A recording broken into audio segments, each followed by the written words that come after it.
Bonjour et bienvenue dans Dating Stories, le podcast qui interroge les relations amoureuses au temps des applications et des sites de rencontres. Je m'appelle Héloïse, j'ai 30 ans et moi aussi je m'interroge sur les relations amoureuses. À travers chaque épisode, je pars à la rencontre d'une personne qui utilise ou a utilisé les sites ou applications de rencontres pour vous partager son expérience et sa vision de l'amour.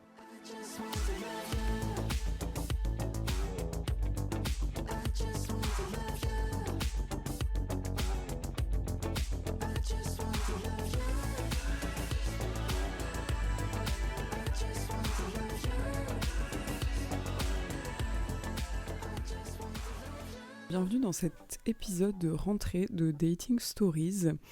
Je reprends le mic après une petite pause estivale et je suis très contente de vous retrouver. J'espère que vous allez bien, que vos vacances se sont bien passées, que vous êtes prêts à affronter la rentrée avec plein d'énergie, plein de bonnes énergies, plein de force, une envie de déplacer des montagnes peut-être. Je vous le souhaite en tout cas. Je vous souhaite d'avoir plein de projets, de passer des bons moments aussi avec votre famille, que d'être à votre place aussi au niveau professionnel, parce que c'est quand même quelque chose de très important qui aujourd'hui régit nos vies finalement. En tout cas en France, c'est beaucoup le cas. Moi j'ai un peu hésité avant de reprendre ce podcast, et je pense que ceux qui ont suivi mon Instagram le savent. Globalement, si je dois vous résumer rapidement les raisons qui ont fait que j'ai hésité, tout simplement en fait un rapport énergie consacrée et retour sur investissement qui était pas forcément à mon avantage. Globalement, j'ai trouvé que voilà, j'investissais beaucoup de temps sur le projet pour une visibilité, des retours qui n'étaient pas à la hauteur de ce que j'attendais. Et puis finalement un remaniement aussi justement à mon niveau sur le plan professionnel, puisque j'ai décidé d'essayer de me lancer dans la musique. En fait dernièrement, et donc j'ai eu pas mal d'interrogations sur le fait de savoir si oui ou non c'était en fait gérable d'avoir les deux projets, à la fois celui du podcast et celui de la musique et du projet solo et groupe, puisque j'ai à la fois un projet solo et un groupe qui s'appelle Swinging Birds pour ceux qui rejoignent ce podcast. Donc la conclusion a été plutôt d'essayer de continuer, en tout cas au moins de me laisser l'opportunité de continuer sur les prochains mois. Donc dans cet épisode d'aujourd'hui, je voulais dans un premier temps déjà vous partager un petit bilan. Alors je l'avais déjà fait lors de mon best-of, mais globalement là c'est un peu le bilan post-vacances, et je vais pas forcément m'attacher au même point. Et dans un deuxième temps, en fait, je vais essayer de répondre aux questions que moi je pose habituellement à mes invités. Donc sur l'aspect bilan, ce que je vais faire, c'est que je vais d'abord m'apesantir, on va dire, sur... M'apesantir est peut-être pas le bon mot, mais en tout cas passer un peu de temps à vous parler des aspects plus difficultés, on va dire aspects plus négatifs, pour ensuite vous parler de l'aspect plus positif. Donc les difficultés que j'ai rencontrées, globalement, c'est des difficultés que je peux avoir dans d'autres domaines, mais je dirais que c'est un certain manque d'organisation et de régularité. Peut-être du coup de ne pas avoir aussi finalement appuyé sur tout ce qui est les leviers de com, en fait, des petits extraits par exemple sur les réseaux sociaux, etc. Une autre grosse difficulté que je retiens et que je vous avais pas forcément partagé d'ailleurs à l'époque, c'est intervenu en fin 2023. J'ai essayé en fait de déposer la marque, à l'époque c'était Swipe Stories, pardon. Donc Swipe Stories pour le podcast, sauf que Swipe c'est en fait un nom de marque qui est préempté aujourd'hui par le groupe qui détient Tinder, donc le groupe Match.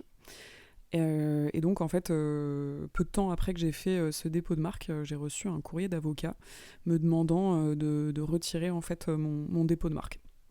Donc je vous avoue que je m'étais renseignée à droite à gauche auprès d'avocats. D'ailleurs je remercie toutes les personnes qui ont accepté de m'aider gratuitement en l'occurrence, parce que je sais très bien que les avocats à la base on est quand même on peut être rapidement facturé. Donc merci à tous ceux qui ont accepté de répondre un peu à mes questions. En tout cas, la conclusion, elle a été que voilà, il valait mieux, de mon côté, en tout cas, j'ai préféré retirer donc, le dépôt que j'avais fait donc, en tant que swipe stories pour éviter de me lancer en fait dans justement des échanges interminables, potentiellement des choses qui pouvaient aller devant un tribunal en fait. Tout ça pour un nom de podcast, d'où le changement finalement de Swipe Stories, donc qui était le nom originel de ce podcast, vers Dating Stories. Voilà, donc je vous avais jamais vraiment expliqué le pourquoi du comment, et je trouve que c'est important aussi, peut-être je me dis que c'est intéressant en fait pour vous peut-être de l'avoir en tête, notamment si dans mes auditeurs il y a des auto-entrepreneurs, des gens qui s'intéressent en fait à ce type de sujets juridiques, on va dire, de dépôt de marque pour leur entreprise. Voilà pour les principales difficultés, et je dirais aussi la difficulté en fait qui est propre finalement à la création de contenu de façon générale, mais peut-être de mon côté aussi qui est liée à une certaine impatience, je dirais, et qui est du coup de devoir gérer un peu sa frustration quand un contenu n'a pas forcément les résultats qu'on a espéré, qu'on a passé beaucoup de temps dessus. Voilà, je vous partage quelque chose qui, je pense, est assez commun, mais moi que j'ai pu rencontrer sur le podcast, et c'est vrai que quand on est un peu le nez dans le guidon, c'est pas forcément évident à gérer. Pour l'aspect plus positif, donc sur le bilan, en fait, je dirais en premier, c'est avant tout des rencontres, finalement, des gens qui m'ont tendu la main à un moment où je ne pouvais pas, où j'étais seule chez moi.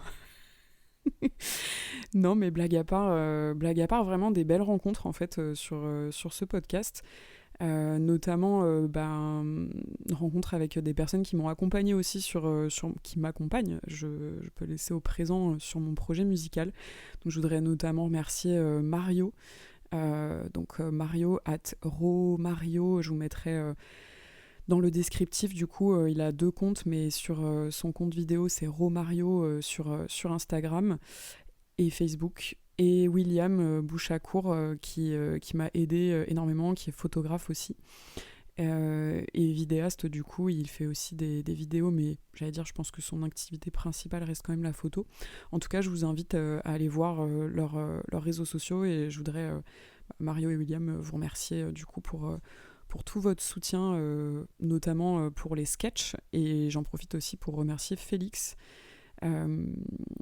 qui, pareil, dont je mettrai l'Instagram en description, qui, en fait, tous les 3 ont été, notamment William et Félix, figurants dans les sketchs Dating Stories. Donc je vous invite à aller voir aussi si ça n'a pas été le cas encore pour vous. Donc globalement, l'idée, c'était faire des petits sketchs qui représentent des situations de date, pour essayer finalement d'en rire en fait. Donc comme le nom indique, un sketch, on a essayé de le tourner, on va dire un peu au rire. Donc je vous invite à aller voir ça, à me laisser vos commentaires pour savoir voilà, si ça vous a plu, si ça vous a fait rire. J'espère que c'est le cas. En tout cas, c'était l'objectif. Il y en a une dizaine, et peut-être d'autres en stock qui vont pas tarder à sortir. En termes, si on continue sur les chiffres, du coup, donc en termes de chiffres, on a sorti aussi, j'ai sorti 24 épisodes de ce podcast, donc avec des profils aussi d'invités en fait ultra différents, et ça c'était un peu ma petite fierté, et je voudrais que ça continue à être le cas à l'avenir. Des artistes, des chanteurs, des musiciens, donc en termes de profil, j'allais dire professionnels aussi, mais aussi des gens en fait, des êtres humains tous très différents finalement les uns des autres. Et je pense qu'à travers chaque épisode, vous retrouverez en fait finalement quelque chose de particulier, mais qui peut aussi être universel. Voilà. C'est beau ce que je dis, je sais. Donc voilà pour la partie bilan. N'hésitez pas à m'envoyer aussi vos retours si vous avez écouté toute la saison de la saison précédente de Dating Stories, et même les 2 premiers épisodes de la saison 2. Je suis toujours preneuse de vos retours, donc surtout n'hésitez pas. Et puis si vous souhaitez participer au podcast et que vous êtes notamment sur la région parisienne, mais pas que, parce qu'il existe aussi des solutions de visio, n'hésitez pas à m'écrire en DM sur le compte Dating Stories Podcast sur Instagram. Alors maintenant, revenons à moi. Non, en vrai, je fais un peu d'humour parce qu'en réalité, c'est pas forcément hyper évident pour moi de se retrouver dans cette position. Mais je l'ai choisi, donc je vais tenter, comme je vous le disais précédemment, de répondre aux questions que je posais à mes invités dans le podcast. Donc la première question que je pose aux invités de ce podcast, c'est de leur demander de se présenter de la façon dont ils le souhaitent. Donc moi je m'appelle Héloïse, je suis musicienne, chanteuse, guitariste. Dans la vie, je fais beaucoup de blagues, beaucoup de jeux de mots, pas toujours très bons, au grand désarroi de mes proches. Je fais également de l'improvisation théâtrale. J'en ai fait il y a longtemps, comme je vous le disais, j'ai repris récemment. J'aime bien jouer la comédie, j'aime bien jouer de la musique, forcément, voyager, voilà. Je suis sur ma bio Tinder finalement. Et voilà, et j'aime beaucoup rencontrer de nouvelles personnes. Et j'aime beaucoup les animaux également. Depuis quand as-tu commencé à utiliser les applications de rencontres ? Eh bien, dans mon cas, j'ai commencé à utiliser les applications de rencontres, je pense, en 2020. Donc à peu près au moment du Covid, puisque je m'étais séparée de la personne avec qui je suis restée le plus longtemps jusqu'à aujourd'hui, fin 2018. Et autant en fait en 2019 c'était facile de rencontrer d'autres personnes dans la vie de tous les jours, autant en 2020 c'est devenu plus compliqué du fait du Covid, et je dirais aussi du fait que moi dans mon environnement professionnel il n'y avait pas forcément de personnes de mon âge en fait, il y avait un petit décalage, donc pour rencontrer des gens un peu du même âge, on n'a plus les cercles du coup des écoles, etc. Donc il faut développer d'autres moyens. Alors, lesquels j'ai préférés et pourquoi ? En fait, en réalité, je pense que celle que j'ai le plus utilisée, que j'ai préférée, c'est Bumble. Voilà, pour ceux qui connaissent. Je trouve que l'interface, en fait, était vraiment facile d'utilisation. Après, pour être très honnête, je les ai pas non plus toutes testées. Je n'ai jamais utilisé, par exemple, Tinder. Fruits non plus. On en a parlé, du coup, à travers les épisodes. Et l'autre application que j'avais testée, c'était Badoo, mais du coup j'avais été rapidement, on va dire un peu rebutée quand même par à la fois l'interface et le fait qu'on ne pouvait pas du tout filtrer les messages, donc on était rapidement noyé en fait sous un gros flux de messages. Et qu'est-ce que j'améliorerais finalement dans les applications ? Je dirais principalement le fait que les hommes soient les principaux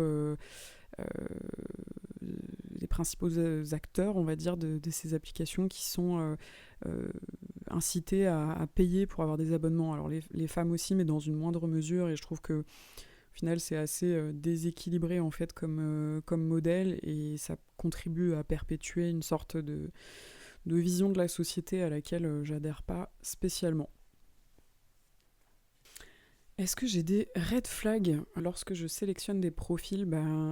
J'ai envie de dire, ça va pas être très politiquement correct, mais je pense que c'est quand même la réalité aujourd'hui factuellement. Mais si la personne n'attire pas du tout, enfin ne m'attire pas en l'occurrence du tout physiquement, ça va être quand même assez compliqué, je pense, d'aller outre cet aspect-là.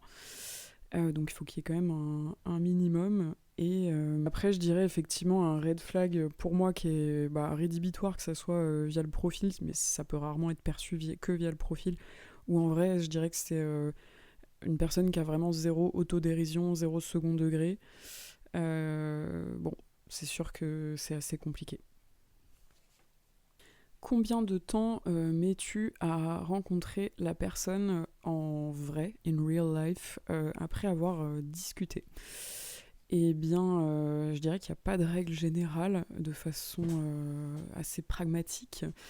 Mais voilà, que quand même, je dirais que une petite peut-être 4-5 jours, et c'est déjà pas mal dans le sens où selon le rythme de discussion, ça peut permettre d'avoir déjà un petit aperçu de la personne. Mais j'ai envie de dire que parfois, tant que ça reste en fait dans un bar avec d'autres personnes autour, euh,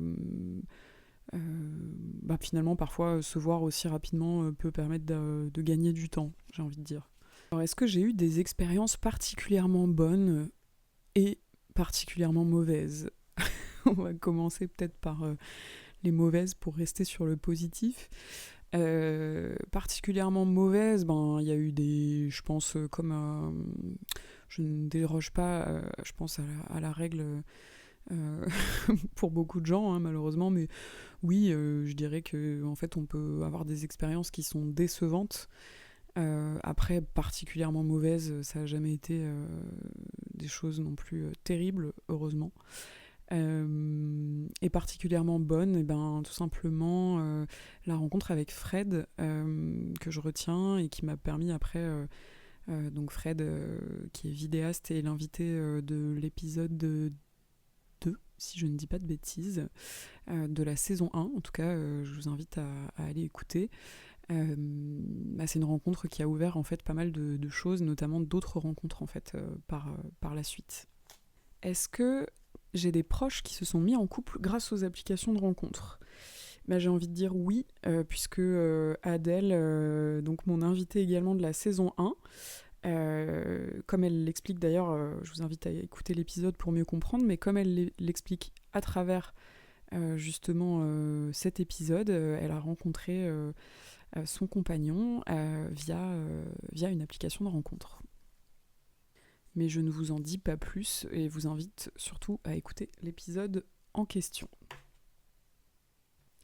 Est-ce que je sais ce que je recherche quand je suis sur les applications ? Très franchement, non. Et je pense que beaucoup de gens sont un peu dans le même cas que moi, dans le sens où ça dépend énormément de la personne qu'on a en face. Alors après, on peut quand même avoir déjà une petite idée quand même de ce qu'on recherche, mais moi, si je suis très honnête, je dirais que non, c'est un peu qui vivra verra. Quel conseil je donnerais à un nouvel utilisateur d'appli, peut-être un jeune? J'aurais envie de dire reste en contrôle en fait, essaie de rester quand même en contrôle.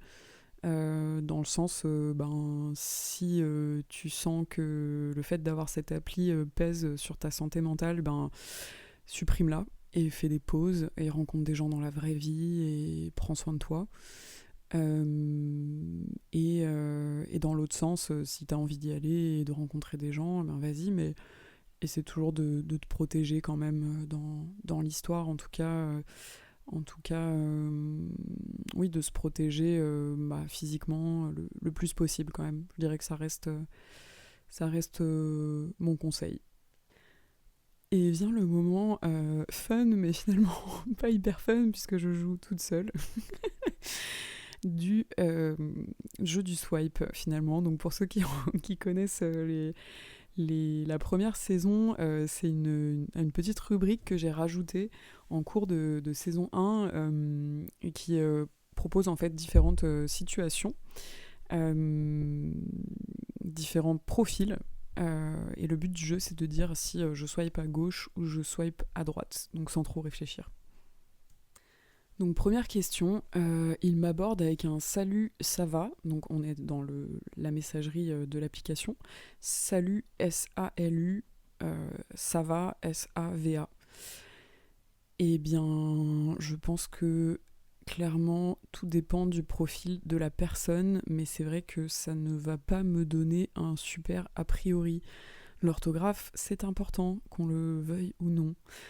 Donc je dirais que ça laisse pas forcément un a priori très positif, mais c'est pas forcément irrattrapable si tant est que la personne ait d'autres qualités humaines. Je pense que voilà, ça reste quand même plus important que juste ce facteur. Alors, il est physiquement intelligent, mais il n'a pas l'air d'avoir inventé la poudre? Eh bien, je pense que ça dépend en fait de ce qu'on recherche sur le moment, tout simplement. Voilà, si c'est juste pour une relation éphémère, je pense que ça peut être tolérable, mais c'est vrai que sur le long terme, ça risque d'être quand même un peu problématique, surtout si le n'a pas inventé la poudre se double d'un côté quand même assez superficiel et juste centré sur le physique. Il a stocké ton profil et a déjà des grands projets pour toi. Je dirais que je fuis très clairement, parce que je pense que c'est lié aussi à ma situation actuelle, qui fait que je n'ai pas du tout envie de me précipiter avec qui que ce soit. Il a un humour plus beauf que Patrick Sébastien et... Bon, on va rester sur Patrick Sébastien comme exemple. En fait, tout dépend. Si c'est vraiment très premier degré et que la personne n'a vraiment, mais vraiment un peu entre guillemets brute de décoffrage et n'a pas trop de n'a pas de sensibilité, je pense que ça sera voué à l'échec de toute façon. Mais voilà, si c'est fait encore une fois avec un peu de second degré de temps en temps, au contraire, je pense que c'est rigolo. Il a une ancienne vie dans les films pour adultes. Alors, c'est une question difficile. Très franchement, je sais pas trop si je serais à l'aise avec ça. Joker. Et c'est le Celebrity Time. Maintenant, je vais m'auto-demander de choisir parmi 3 célébrités pour faire un premier date. La première personne avec qui j'aimerais faire un date, ce serait un acteur qui s'appelle Raphaël Quenard. Je ne sais pas si vous connaissez, mais voilà, je trouve que c'est un acteur qui a beaucoup de caractère, je ne sais pas si on peut dire ça comme ça, en tout cas qui a vraiment un truc assez atypique que je ne saurais pas définir, beaucoup de charisme aussi. Et au-delà de ça, qui a l'air assez drôle. Donc voilà, c'est ma première réponse. La deuxième, ce serait un autre acteur qui s'appelle Ahmed Silla, que vous connaissez sans doute. Voilà, je trouve qu'en plus, ça a l'air d'être vraiment une belle personne, au-delà de ça, de ce qu'on peut en percevoir.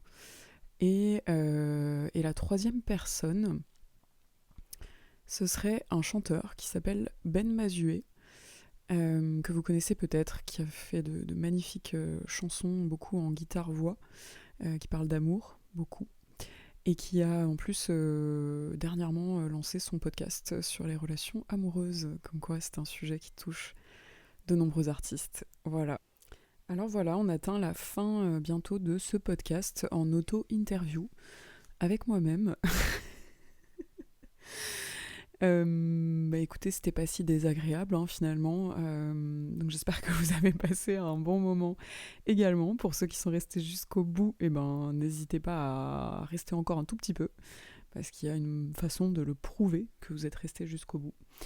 Et donc mon avant-dernière question, c'est la question de la recommandation culturelle. Donc si j'ai une recommandation à vous partager d'un film, une série, un objet et tout qui me fait du bien. Et en fait, j'ai envie juste de vous recommander de prendre du temps de qualité avec vous-même. Donc ça peut être jouer de la guitare pour certains, ça peut être allumer un bâton d'encens, manger la glace que vous préférez. Voilà, moi j'aime bien brûler du papier d'Arménie. Donc chacun son délire. Donc voilà, je vous invite à faire ça. Et donc le mot de la fin de ce podcast sera Arménie. Donc je vous invite à le laisser en commentaire sur YouTube si vous êtes resté jusqu'au bout. Ça attestera de votre écoute. Et on se retrouve très bientôt avec de nombreux invités. Et voilà, Dating Stories, c'est terminé pour aujourd'hui. Merci beaucoup pour votre écoute. J'espère que cet épisode vous a plu. Si c'est le cas, n'hésitez pas à laisser un petit commentaire, à le partager autour de vous, à vous abonner pour ne pas manquer les prochains épisodes sur vos plateformes d'écoute ou sur YouTube pour pouvoir visionner les épisodes filmés. À très bientôt.